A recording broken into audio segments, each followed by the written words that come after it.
Hari ini seperti yang sudah dijanjikan, kita akan diskusi langsung. Kita spesial banget nih, kedatangan tamu spesial dari PT Nusantara Sawit Sejahtera, atau nih calon yang akan listing di bursa nih, sahabat Miraset, dengan kode emiten nanti NSSS. Kebetulan di samping saya sudah ada Bapak Adi. Halo Pak Adi.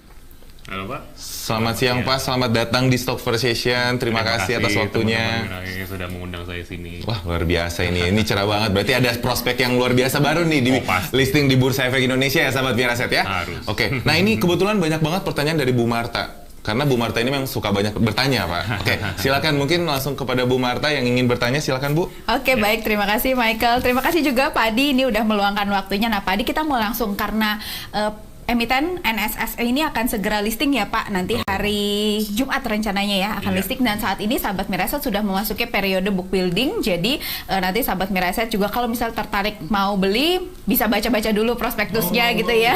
Jadi sekalian juga mungkin kalau yang malas baca prospektus mau dengar penjelasannya. Nah Pak Adi, boleh dibahas sedikit tentang profil perseroan seperti apa? Oke.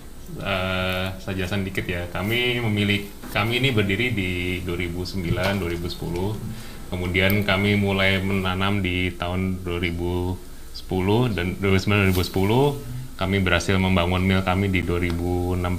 Kami juga bisa mempunyai terminal khusus kami sendiri. Kami memiliki cukup baik permodalan karena kami juga memiliki hanya satu perbankan yang kami kerjasamakan. Kami saat ini sudah memiliki 26.000 hektar planted dengan masih punya land bank sekitar 20.000 lagi. Jadi kami masih punya growth ke depannya. Nah, kami ini dipimpin oleh Pak Teguh Patriawan. Beliau itu sudah hampir 40 tahun lebih berkecimpung di dunia sawit. Jadi memang pengalaman sudah sangat luar biasa. Disupport dari segi keuangan oleh Ibu Mini Watika Smita. Dan saya sendiri juga, saya sudah mulai join di sini dari 2011. Wow. Jadi lumayan ya. Pengalamannya sangat banyak berarti ya Pak. Okay. Nah, kita ini berpusatnya di Kalimantan Tengah, Bu. Jadi kita Kalimantan Tengah dengan akses kotanya adalah Palangkaraya dan Sampit. Kami ada di 3 kabupaten, yaitu Kota Waringin Timur, Gunung Mas, dan juga Kapuas. Nah, itu semua sebenarnya bisa dicapai dari Jakarta langsung dengan direct flight, kemudian dengan mobil sekitar 1,5–2,5 jam. Jadi untuk jaraknya pun juga cukup dekat. Nah, keunggulan kami sebenarnya yang itu adalah spesialnya kami yang dibandingkan teman-teman yang lain adalah umur tanaman kami masih cukup muda. Nah, kalau sedikit saya cerita buat sawit ya, itu kan adalah tanaman yang tahunan. Jadi dia ditanam, dia membutuhkan waktu buat tumbuh, kemudian dia menghasilkan. Nah, awalnya itu tentu namanya tanaman masih kecil kan, masih belajar. Jadi mungkin masih hasilnya pun juga belum optimal. Bertambahnya waktu, makin tumbuh makin besar, nah hasilnya akan makin bertambah juga. Dengan adanya umur tanaman kami masih cukup muda itu, Bu, sebenarnya kami masih memiliki prospek pertumbuhan pun juga cukup besar ke depannya. Jadi itulah salah satu keunggulan kami dibandingkan dengan teman-teman kami. Nah, kami pun juga sih punya land bank, tadi sempat saya sampaikan, kita baru 26.000 planted, kita masih punya land bank lagi, sehingga masih ada pengembangan juga ke depannya. Ya itu kurang lebih cerita singkat dari saya. Oke, baik. Nah Pak, kalau melihat bahwa salah satu keunggulan perseroan ini kan perseroan memproduksi premium palm oil products. Nah, bedanya dengan yang biasa itu apa Pak? Jadi kalau di dunia kelapa sawit itu kita biasanya untuk CPO itu punya standar namanya FFA, yaitu adalah free fatty acid. FFA itu adalah sesuatu yang apabila ada di minyak biasanya itu harus dikeluarkan, jadi harus disaring. Itulah kenapa dari CPO biasanya mengalami proses namanya refinery sehingga bisa menjadi minyak goreng. Nah, kalau minyak goreng itu sebenarnya tidak boleh ada FFA-nya. Nah, karena itu dengan adanya kami bisa memastikan FFA yang rendah, itu sangat membantu dari proses refinery-nya untuk menjadi minyak goreng, sehingga produk itu disukai oleh buyer kami. Oke, baik. Berarti perseroan memang punya produk yang premium ya Pak, selain tadi dari usaha dari umur tanamannya itu juga berarti relatif muda ya. Betul, berarti kalau di puncaknya sendiri Pak, itu nanti di usia berapa tanamannya Pak? Jadi kira-kira nanti perseroan tuh akan mencapai puncak kinerjanya tuh kira-kira berapa tahun dari sekarang Pak? Tanaman tuh biasanya nanti akan mencapai yang paling optimal, Bu, itu di 10 tahun sampai nanti kira-kira 15–18 tahun. Depends. Nah, jadi kalau dengan urutan kami sekarang ini, kami prediksi optimal kami, produksi kami itu akan mencapai nilai tertinggi itu nanti sekitar 2025-2026. Oh, oke, baik. Berarti Gitu. di 3 sampai 4 tahun mendatang ya, Pak? Betul. Oke, baik, Pak. Nah, Pak, kita tahu bahwa sebenarnya kalau kita ngomongin market di saat ini ya, di bulan Januari, Februari ini kan sebenarnya bukan market yang terlalu menarik begitu ya. Beda mungkin dengan Iya. tahun lalu gitu ya. Betul. Pergerakannya relatif flat, dan juga kalau kita lihat saham-saham yang di sektor CPO ini juga relatif pergerakan harganya juga flat. Kalau dari sisi perseroan, Pak, mengapa perseroan memilih IPO-nya tahun ini, Pak? Oke, jadi kita ini dengan IPO ini kami ingin memperkuat struktur modal kami, Bu. Misalnya kami juga membutuhkan dana segar untuk pengembangan kami berikutnya, yaitu pembangunan pabrik kelapa sawit yang kedua, dan juga untuk penambahan perluasan tadi saya sempat sebutkan untuk land bank kami. Jadi dengan alasan itulah kami memutuskan untuk maju IPO sekarang. Nah, kadang-kadang juga ada yang nanya, kenapa kok nggak mau mungkin ya menunggu waktu yang lebih baik. Iya. Tapi sebenarnya gini sih, kami juga punya pemikiran seperti ini. Kami ini punya keyakinan akan menumbuhkan pertumbuhan yang baik itu di 2023, 2024, dan juga 2025 ini.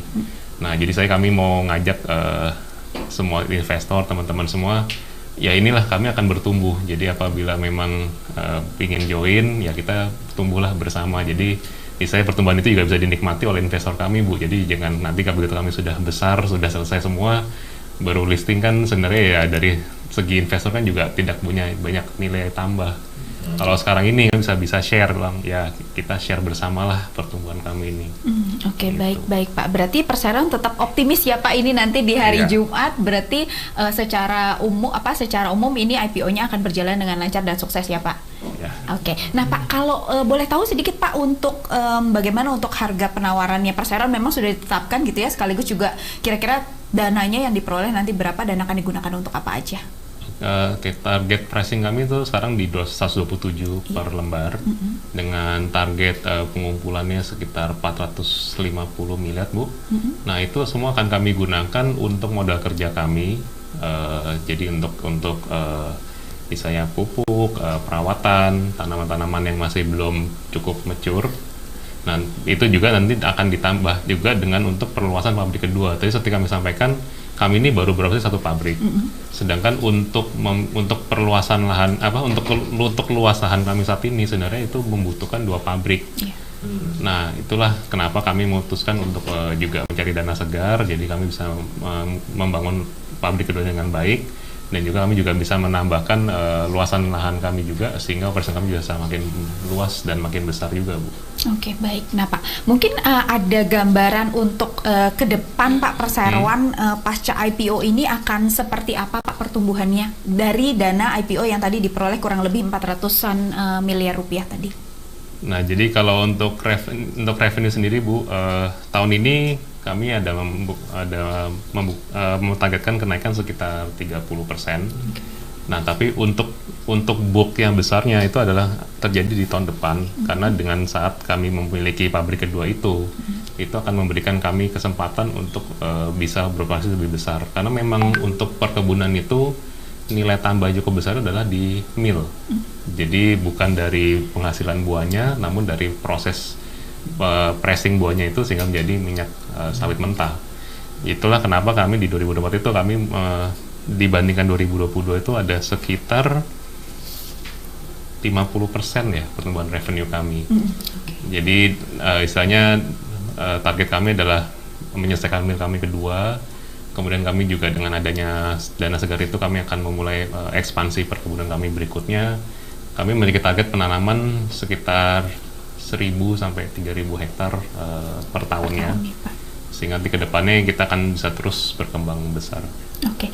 Nah Pak, kalau terkait dengan ekspansi Pak, kalau saat ini perseroan ada rencana untuk masuk sampai ke bisnis hilirnya lagi Pak?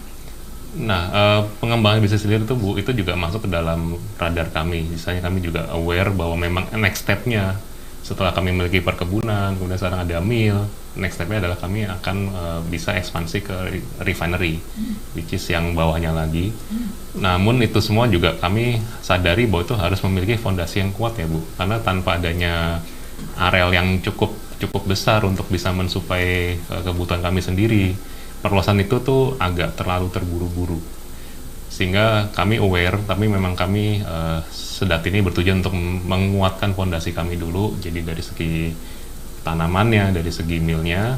Nah, kemudian nanti pada saat itu semua kami rasa sudah cukup, kami akan coba studi ke market, Bu, karena memang itu semua harus melalui studi yang baik dulu ya. Jadi kita harus lihat dulu kondisi market seperti apa, apakah akan membawa keuntungan, dan apakah akan sesuai dengan costing dan resiko yang juga kami akan incur kan.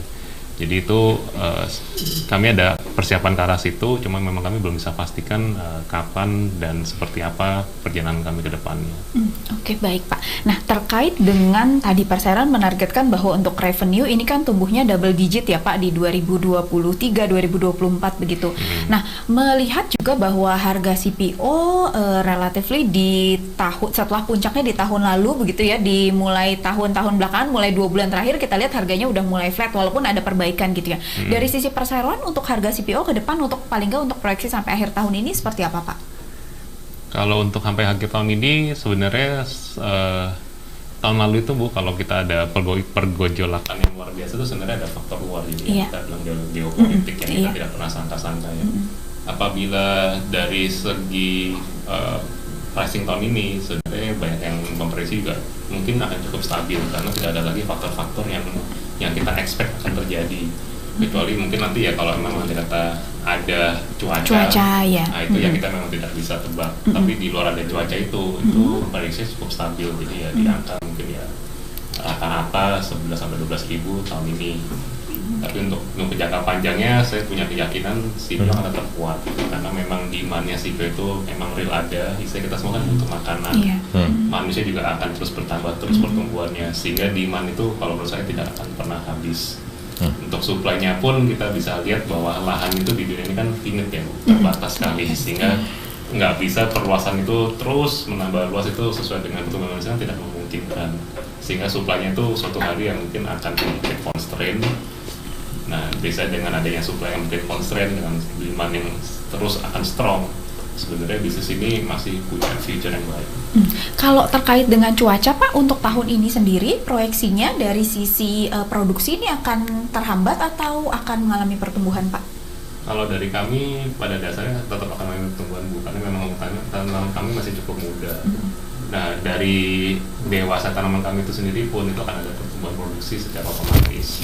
Nah, dengan harapan kami juga kan sudah berapa tahun ini kan cuacanya kan juga sangat-sangat volatile ya. Tapi untuk tahun ini kelihatan diprediksi akan cukup baik. Tidak seperti yang dulu normalnya. Se-ekstrim tahun-tahun sebelumnya ya Pak. Juga tahun-tahun sebelumnya. Sehingga itu akan bisa membantu kami dalam operasional kami sehingga tidak ada lagi kejadian-kejadian seperti tahun lalu. Oke, baik Pak. Nah, ini mungkin pertanyaan terakhir Pak. Jadi ini dari sahabat Mirasa juga banyak menanyakan karena kita tahu bahwa dengan harga penawaran Perseroan di harga 127 ya Pak. Ini kan cukup mahal kalau misalnya kita lihat dari satu sisi, let's say misalnya PE Pak. Kalau dibandingkan dengan PE peers yang lain gitu ya, dengan perusahaan sawit lainnya rata-rata di bawah 10, ini PE Perseroan itu ada di atas 30. Kenapa Perseroan cukup optimis bahwa harga ini memang layak Pak untuk Perseroan? Kalau kami menilai sebenarnya seperti ini Bu, ya istilahnya untuk teman-teman semua sawitan itu sebenarnya menurut saya cukup under value sebenarnya. Tapi mereka memang sudah memiliki base-nya sendiri. Nah, kalau dari kami sendiri, kami memiliki optimis bahwa kami akan memberikan pertumbuhan yang cukup baik. Misalnya kami masih punya story growth, kami juga masih punya perkembangan dari internal kami masih punya chance buat perluasan. Jadi kalau bisa dibilang PR masih banyak Bu. Masih banyak perlu kami kerjakan, masih banyak perlu kami tambahkan, sehingga itu akan memberikan growth yang baik untuk depannya. Kami pun juga misalnya masih ada pertumbuhan yang bisa kami capai, sehingga dengan adanya itu kan juga kami bisa memberikan dividen yang baik. Nah, dari itulah kenapa kami optimis bahwa harga yang kami tawarkan ini bisa menarik bagi teman-teman yang memang punya niat untuk tumbuh bersama untuk juga jangka panjang. Baik. Nah, mungkin sekalian nambahin karena tadi Bapak singgung tentang dividen, kebijakan dividennya nanti akan seperti apa Pak? Up to 30%. Oke, up to 30%. Baik, sahabat Mira Asset, dan terima kasih banyak Pak Adi. Jadi udah banyak tadi dijelaskan tentang Nusantara Sawit Sejahtera. Jadi untuk sahabat Mira Asset yang ingin membeli atau ingin memesan untuk IPO-nya, nanti bisa langsung masuk ke web eIPO di situ. Jadi masih ada book building-nya sampai besok. Jadi pastikan dananya yang harus juga cukup ya. Jadi untuk pemesanan IPO. Baik, itu saya kembalikan ke Michael. Oke, Bu Marta, Pak Adi, terima kasih. Ini luar biasa loh, Bu. Tadi saya dengerin ini, despite dari harga ya misalnya ya, gunjang-ganjing informasi, rumor mengenai harga, valuasi, segala macam. Ini sahabat Miraset perlu juga perhatikan bahwa ini terlihat jelas target ekspansi, pabrik kedua, refinery, perluasan penanaman. Ini bukan berarti perusahaan yang muda itu tidak berkembang. Tapi ini adalah titik awal di mana kamu mungkin bisa bertumbuh bersama. Ini menurut saya juga mulia banget ya. Peluang growth-nya biasanya lebih besar ya. Kalau lebih untuk besar, yang perusahaannya muda ya. tumbuh, lalu misalnya diajak juga nih investor untuk bisa tumbuh bersama gitu ya. Ini luar biasa. Terima kasih Pak Adi buat waktunya, kesempatannya hari ini di Stop First Session. Dan terima kasih buat Bu Marta dan Pak Nafan hari Sama-sama, ini Michael. sudah hadir. Terima kasih buat sahabat Miraset yang telah menyaksikan Stop First Session hari ini bersama saya, Michael David.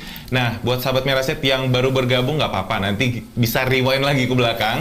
Tadi kita diskusi apa aja sama Pak Adi. Dan buat sahabat Miraset jangan lupa untuk subscribe, like, comment, dan juga share seluruh konten YouTube Miraset Sekuritas Indonesia. Akhir kata dari saya, terima kasih buat sahabat Miraset yang telah menyaksikan dan happy cuan! Sarang